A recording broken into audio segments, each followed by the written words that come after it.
Tahun 2025 ini tercatat dalam sejarah sebagai tahun yang aneh bagi pasar finansial dunia. Di saat saham teknologi naik turun tidak jelas, ada satu aset yang dayam-dayam disedot habis dari pasar. Emas, logam mulia ini diborong dalam jumlah yang tidak masuk akal oleh dua raksasa timur, China dan Rusia.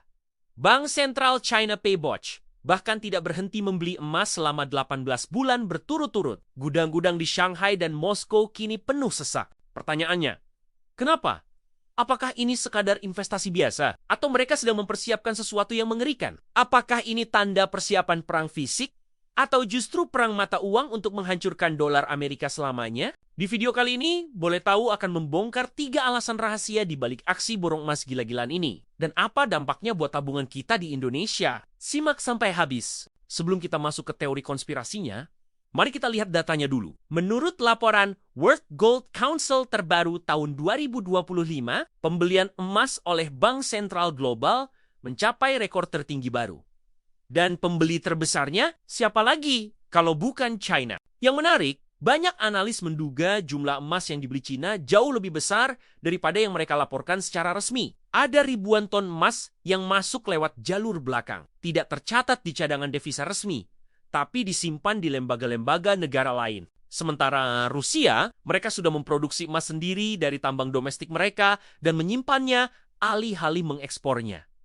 Jadi, stok di dalam negeri mereka melimpah ruah. Jelas, ada strategi besar yang sedang dimainkan di sini. Alasan pertama, dan yang paling masuk akal, emas adalah satu-satunya aset yang tidak bisa dibekukan oleh Amerika Serikat.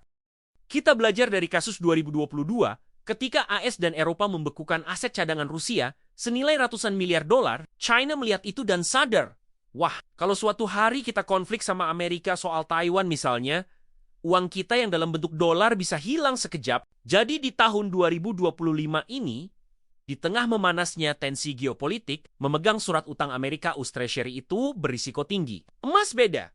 Emas fisik yang disimpan di brankas sendiri di Beijing atau Moskow, tidak ada yang bisa menyentuhnya. Tidak ada tombol delete untuk emas fisik. Jadi, pembelian emas ini adalah langkah defensif. China dan Rusia sedang membangun benteng finansial agar kebal kalau besok pagi Amerika marah. Tapi, pertahanan saja tidak cukup. Masuk ke alasan kedua.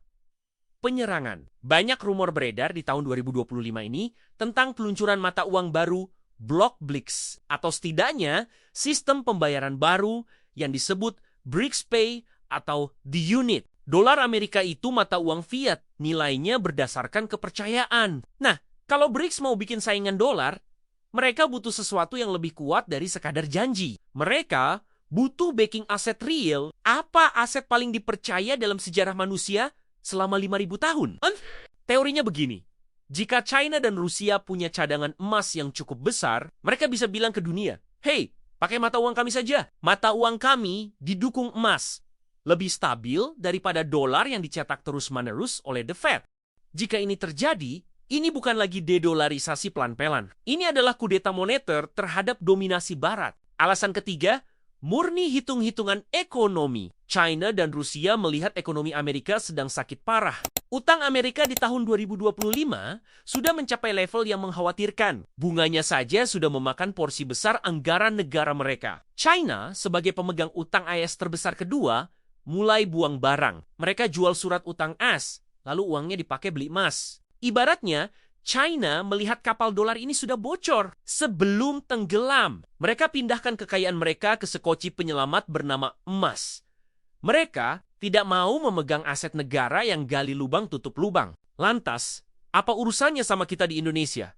Jelas ada. Aksi borong ini adalah salah satu penyebab kenapa harga emas di tahun 2025 ini anteng, dipucuk, dan susah turun. Demand dari negara besar menahan harga tetap tinggi. Buat kamu yang sudah nabung emas dari tahan-tahan lalu, selamat, kamu pasti senyum lebar sekarang. Tapi buat yang baru mau mulai, ini sinyal bahwa emas bukan lagi sekadar perhiasan, tapi sudah jadi aset strategis global. Bank Indonesia pun dayam-dayam juga menambah cadangan emasnya loh, walau tidak sebrutal Cina. Jadi, China dan Rusia borong emas Bukan karena mereka suka koleksi logam berkilau. Ini adalah persiapan menghadapi ketidakpastian tatanan dunia baru. Mereka bersiap untuk skenario terburuk.